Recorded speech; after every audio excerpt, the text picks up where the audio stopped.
Ghostly tales, yet mirrors of human life. Hey everyone! Welcome to Encountering Chinese, Ghostly Tales from Zhai. Today, I'm going to tell you a story called Ching May. There is a man surnamed Qing in Nanjing. Let's call him Mr. Qing for now. Mr. Qing is straightforward in nature and does not adhere to worldly conventions. One day, when Mr. Qing returned home, he prepared to undress, but found that one end of his belt felt unusually heavy, as if something had fallen off. Upon investigation, he found nothing there. However, when he turned around, he noticed a woman walking out from behind him. She smoothed her hair and smiled faintly, her appearance extremely beautiful. Mr. Qing suspected that the woman was a ghost, but she said, "I am not a ghost, I am a fox." Mr. Qing said to the fox woman, "As long as I can have a beauty like you, I am not afraid of ghosts, let alone foxes." Afterwards, he shared the bed with the fox woman. 2 years later, the fox woman gave birth to a daughter named Ching May. She often told Mr. Qing, "You don't need to marry another wife, I will give birth to a son for you." Mr. Qing believed her words and decided not to remarry. However, relatives and friends often mocked and ridiculed Mr. Qing. Helpless, Mr. Qing was forced to change his mind and married Wang from Hudong. When the fox woman heard about it, she was furious. After feeding her daughter, she handed her over to Mr. Qing, saying, "This is your compensation, whether you raise her or kill her is up to you. Why should I be a wet nurse for someone else?" With that, she left abruptly. Ching May grew up to be intelligent and beautiful, bearing a striking resemblance to her mother. Later, Mr. Qing passed away, and Wang remarried, leaving the Qing household. Ching May could only rely on her uncle for support, but he led a dissolute life and had a bad reputation. He planned to sell Ching May to make some money for himself. Coincidentally, a jinshi named Wang, who was waiting at home for an official position from the Ministry of Personnel, heard about Ching May's intelligence. He bought her with a hefty sum of money to serve his daughter, Ashie, who was 14 years old and exceptionally beautiful. Ashie took a liking to Ching May and they lived and traveled together. Ching May was adept at observing and understanding others' expressions and gestures, endearing herself to the whole family. In the town, there was a scholar named Zhang who came from a poor family with no property or land. He rented a vacant house from jinshi Wang. Zhang was extremely filial, upright in character, meticulous in his work, and dedicated to his studies. One day, Ching May happened to visit Zhang's home and saw him sitting outside on a stone eating porridge. She then went inside and chatted with Zhang's mother, noticing a pot of stewed pig's trotters by her parents' bed. Zhang's father was bedridden at the time, and when Zhang went inside to help him urinate, he accidentally stained his clothes. Despite feeling remorseful, Zhang quietly concealed the urine stains and later went outside to wash them away, fearing his father's reaction. Ching May admired Zhang's actions greatly. When she returned, she recounted everything she had witnessed to Ashie, saying, "Our lodger is no ordinary person. Miss, if you don't want to find just any husband, but an outstanding one, Zhang would be the best choice." Ashie worried that her father would disapprove of Zhang's poverty, but Ching May assured her, saying, It depends on your decision. If you agree, I'll secretly inform Zhang and have him arrange a match through a matchmaker. Madam will surely call you to discuss it, and your answer will be affirmative, then everything will be settled. Ashie also feared being ridiculed for life for being poor, but Ching May said, I've seen many people, and based on Zhang's appearance, he will surely become a successful and wealthy man in the future. You won't be wrong to choose him. The next day, Ching May went to Zhang's house and informed Zhang's mother of the matter. Zhang's mother was greatly surprised and felt unsure about Ching May's words. Ching May said, My mistress also believes that Zhang is an outstanding person. I have tested her feelings, and she agrees with me. In the future, when the matchmaker comes, I will assist, and it should be successful. Even if our master disagrees, what harm would it do to Zhang? Zhang's mother said. Then let's go with your plan. So, Zhang's mother entrusted Mrs. Ho, who sold flowers, to go and arrange the match. When Mrs. Wang heard about Zhang's proposal, she found it amusing and told Jinshi Wang. Upon hearing this, Jinshi Wang laughed heartily. They summoned Ashie and explained the matchmaker's intentions to her. Before Ashie could respond, Ching May hastily praised Zhang in front of them and confidently asserted that he would surely become wealthy in the future. Mrs. Wang then asked Ashie, Marriage is a major event in your life. If you can endure a life of poverty, I will agree to this match for you. Ashie remained silent for a long time, looking at the wall before answering. Riches and poverty are predetermined by fate. If one's fate is good, they won't be poor for long, and their prosperity will last. If one's fate is poor, how many children from wealthy families end up impoverished in the end? This matter should still be decided by the parents. Initially, Jinshi Wang called Ashie to discuss the matter just for amusement, but upon hearing Ashie's words, he became displeased. He asked, Do you really want to marry Zhang? Ashie remained silent. He asked again, but she still didn't respond. Jinshi Wang angrily said, You stubborn girl. You're not making any progress. Do you intend to become a beggar's wife? It's shameful. Ashie's face flushed red upon hearing this. Feeling upset, she ran out with tears in her eyes, leaving the matchmaker to leave in embarrassment. Ching May, seeing the proposal fail, decided to plan for herself. After a few days, she secretly went to see Zhang at night. Zhang was studying, and when he saw Ching May, he asked in surprise where she came from. Ching May hesitated in her response, while Zhang sternly asked her to leave.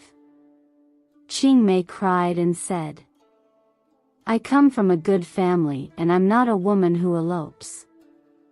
I just think you're a virtuous person, so I'm willing to marry you.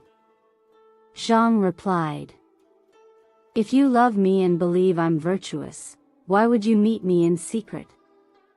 A self-respecting person wouldn't do that. Do you think a virtuous person would engage in such clandestine meetings?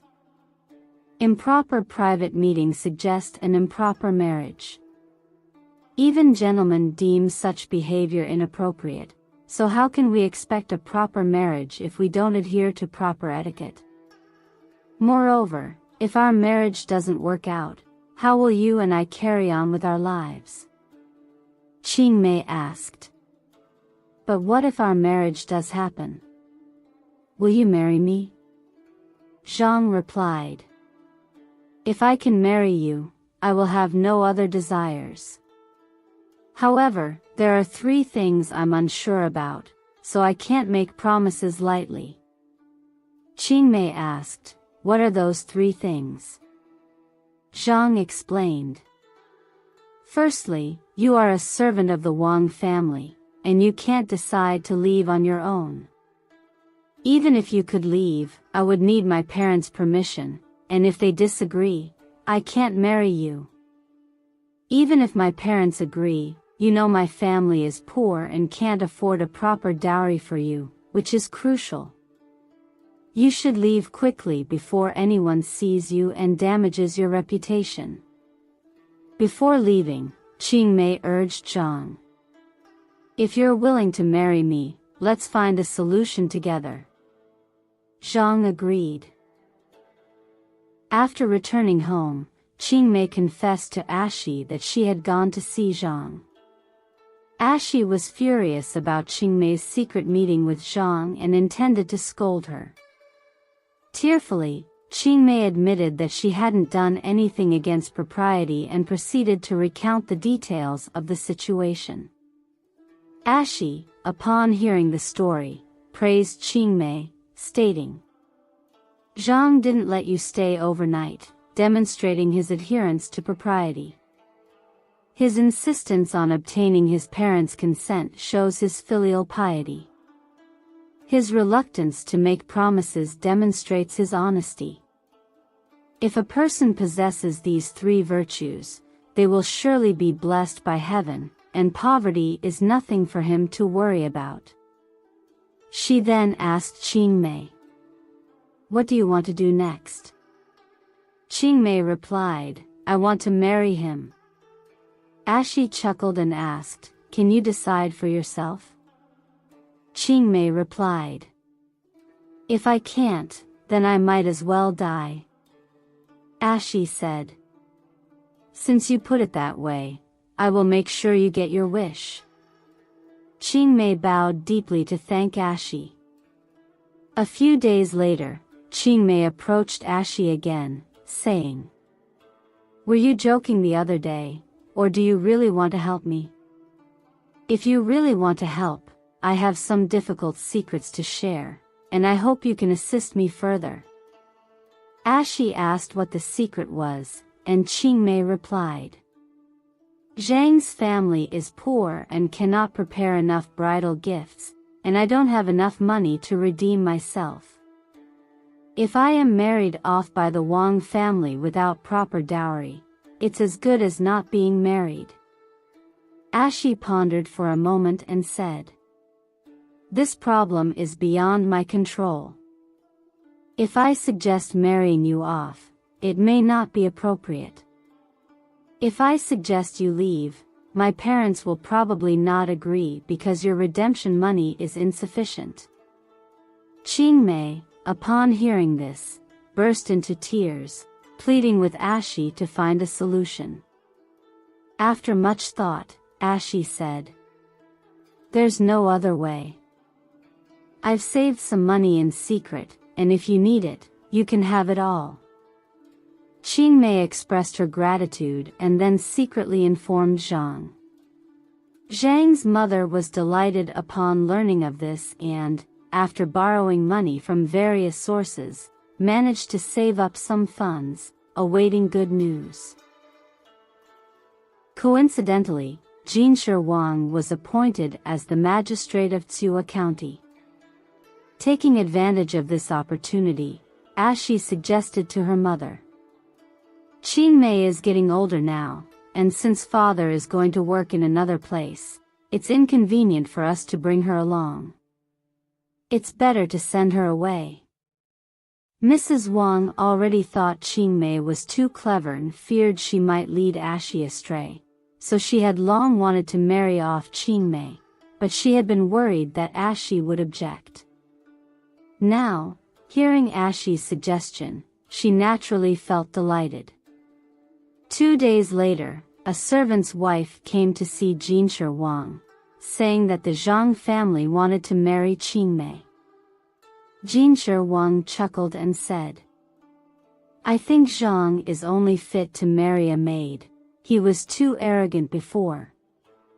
But if we sell Ching May to a wealthy family as a concubine, I believe we can get more money." Ashie quickly stepped forward and said, "Ching May has served me for a long time, and I can't bear to sell her to another family."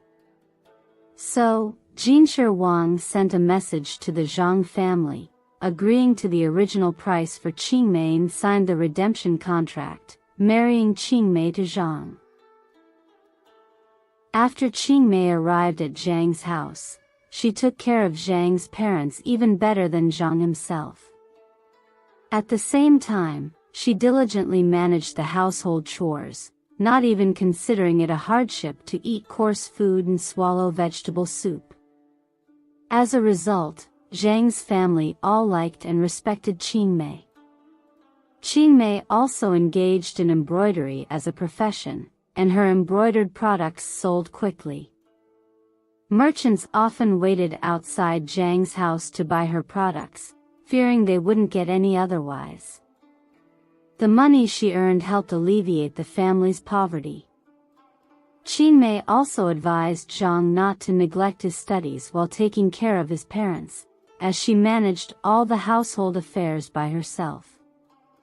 As Jinshi Wang was going to work in another place, Ching May went to bid farewell to Ashie. Upon seeing Ching May, Ashie cried and said, "Now you've married the person you love, I'm really not as good as you." Ching May replied, "It's all thanks to your help. How could I forget? But if you think you're not as good as me, it will hurt me." So, the two bid each other farewell in tears. Half a year after Jinshi Wang arrived in Shaanxi province, Mrs. Wang passed away, and her coffin was placed in a temple.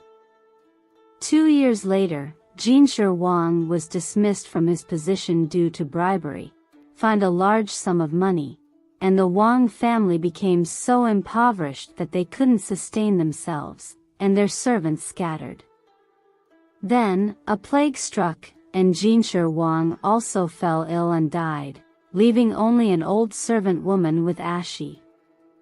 However, not long after, the old servant woman also died, leaving Ashie even more lonely and destitute. A neighbor's old lady advised Ashie to get married, but Ashie replied, "Whoever can bury my parents, I will marry him." The old lady, feeling sorry for Ashie, sent a bag of rice and left. Half a month later, the old lady came back to advise Ashie again, saying, "I have tried my best for Miss, but still couldn't find a suitable husband for you. Poor people can't bury your parents, and rich people dislike you as a descendant of a fallen family, which is considered unlucky. There's really no way out. I have another idea, but you may not agree." Ashie asked, "What's the idea?" The old lady said, "There is a Mr. Li nearby who is looking for a concubine. If he sees your beauty, even if it's just to bury your parents, he will surely not spare any expense." Ashie burst into tears upon hearing this, saying, "I was once from a noble family, can I only become someone's concubine now?" The old lady said nothing more and left. Ashie ate only one meal a day, barely surviving, waiting for someone to provide money for her parents' burial. After half a year passed, Ashie found it increasingly difficult to hold on. One day, the old lady came again, and Ashie cried to her, "Life is so difficult that I often think of suicide. I am still alive only because my parents have not been properly buried. So I think I might as well go along with what you said." So the old lady brought Mr. Li to secretly observe Ashie, and Mr. Li was very satisfied with her. Immediately, he provided funds for the burial, and the bodies of Mr. and Mrs. Wang were buried in thin coffins. Afterwards, Mr. Li used a carriage to take Ashie away and introduced her to the main wife, but Mrs. Li was fierce and jealous. At first, Mr. Li didn't dare to say that Ashie was a concubine, only pretending that she was a purchased servant. But when the main wife saw Ashie, she flew into a rage, drove her away with a wooden stick, and refused to let her enter. Ashie, disheveled and in tears, had nowhere to go. Coincidentally, an elderly nun passed by and invited Ashie to stay with her. Ashie was delighted and followed the old nun away. They arrived at a nunnery, where Ashie requested to become a nun, but the old nun disagreed, saying, "I don't think you're meant to be a nun. While life here is simple, it can sustain you for now. Stay here temporarily and wait for the right opportunity to leave." Not long after, the rascals from the city, noticing Ashie's beauty, frequently came to the nunnery, knocking on the door to harass Ashie with lewd remarks, and the old nun couldn't stop them. Ashie, angered, burst into tears and contemplated suicide. The old nun then sought help from an official at the Ministry of Justice to post notices strictly prohibiting such behavior, which somewhat restrained the rascals. Later, someone drilled holes in the walls of the nunnery at night, prompting the old nun to shout for help, causing the intruders to flee. The old nun reported the incident to the Ministry of Justice and caught the main culprit, who was then punished at the local government office, preventing similar incidents from happening again. After more than a year had passed, a wealthy young man passed by the nunnery and was amazed by Ashie's beauty. He insisted that the old nun convey his affection for her and offered lavish gifts as bribes. The old nun tactfully told him, "The girl is from a noble family and is unwilling to become a concubine. Sir, please go back first. I will give you an answer later." After the wealthy young man left, Ashie planned to poison herself. That night, Ashie dreamt of her father, Jinshi Wang, who remorsefully said, "I failed to fulfill your wishes, which has led to your current situation. Now I regret it, but it's too late. Just wait a little longer. Please don't die. Your wishes will still come true." Ashie woke up astonished.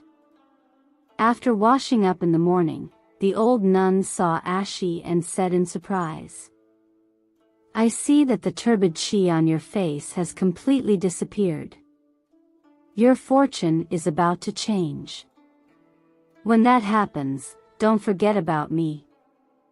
Before she could finish speaking, there was a knock on the door. Ashie's expression changed, fearing it was a servant from the wealthy young man's family.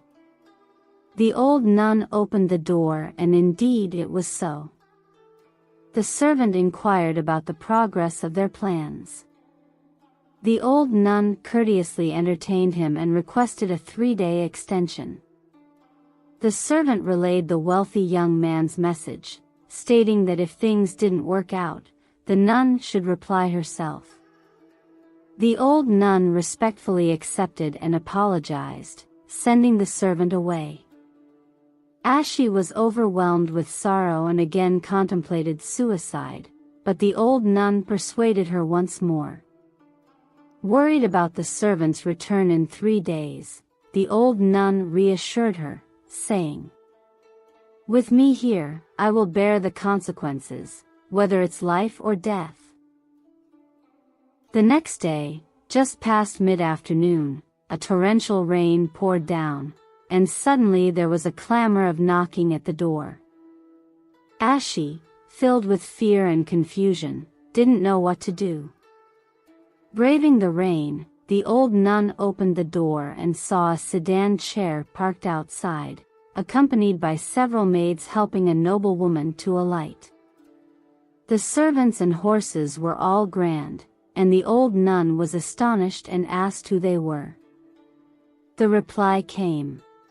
These are the family members of the law enforcer, seeking shelter from the storm. The old nun led the noblewoman and her entourage into the main hall, brought out chairs, and invited the noblewoman to sit. The rest of the family members went directly to the nuns' quarters to find places to rest. One of the maids, upon entering, saw Ashie and was struck by her beauty, quickly reporting back to the noblewoman. Shortly after, the rain stopped, and the noblewoman rose and requested to see the nuns' quarters. The old nun then led her there, and upon seeing Ashie, the noblewoman was greatly shocked, unable to take her eyes off her, while Ashie also scrutinized her for a long while. It turned out that the noblewoman was none other than Ching May. Both women burst into tears and Ching May recounted her experiences. After marrying Zhang, his father passed away, and after the mourning period, Zhang passed the imperial examinations, becoming an official. He first took his mother to the official residence and then came to fetch his family. Ashie exclaimed, "Looking at us today, the difference is beyond comparison." Ching May smiled and said, "Fortunately, miss, you haven't married despite setbacks. It seems that fate has brought us together. If it weren't for this heavy rain bringing me here today, how could we have this encounter? There are forces beyond human control at play." Ching May then took out a coronet and fine clothing, urging Ashie to change. Ashie hesitated, but with the persuasion of Ching May and the old nun, she relented.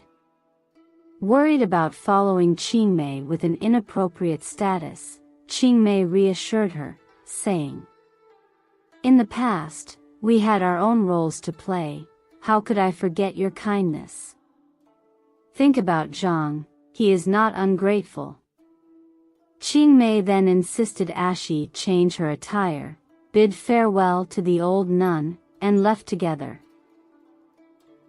Upon arrival at the official residence, both Zhang and his mother were very pleased. Bowing to Zhang's mother, Ashie said, "I truly have no face to see you today." Zhang's mother smiled and comforted her, discussing the selection of an auspicious day for Zhang and Ashie's wedding. Ashie said, "As long as I can continue living in the nunnery, I won't come here with Ching May. If the Zhang family remembers our past friendship, please give me a thatched hut with a mat inside, and I will be content." Ching May just smiled and remained silent. On the day of the wedding, Ching May brought the wedding dress, leaving Ashie at a loss and unsure of what to do.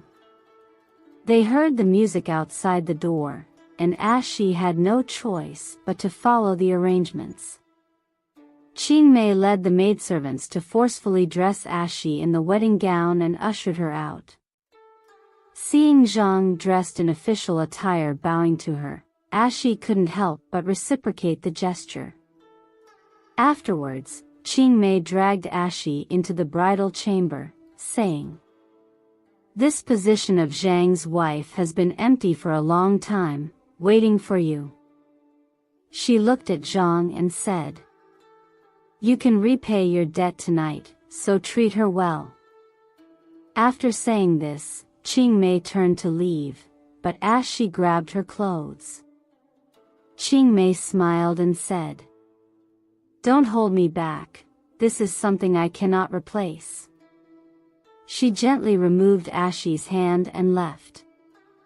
Ching May always regarded herself as a concubine and treated Ashie respectfully according to etiquette, which made Ashie feel guilty and uneasy. Finally, Zhang's mother decided that both women were Zhang's wives and allowed them to address each other as Madam. However, Ching May continued to observe the etiquette of a concubine without slackening. 3 years later, when Zhang was passing by the nunnery on his way to the capital, he offered 500 taels of silver to the old nun, but she refused to accept it. Zhang insisted, and the old nun accepted 200 taels and built a temple for Guanyin, with a stone tablet erected beside it to thank Ashie. Later, Zhang was promoted to serve as an attendant in the imperial court. Ching May bore 2 sons and a daughter for the Zhang family, while Ashie bore 4 sons and a daughter. Zhang submitted their story to the emperor, who was deeply moved and conferred the title of a madam upon both Ashie and Ching May. At the end of the story, the author provides the following commentary. Heaven has bestowed many families with beautiful daughters, who were originally meant to marry upright and outstanding men. However, in reality, these lovely girls often end up being given to the prodigal sons of the privileged class. Many things in life are so strange. Perhaps this is the compassionate intention of the Creator. Women like Ching May, who have keen insight and resolutely marry Zhang because of his upright character, stand out.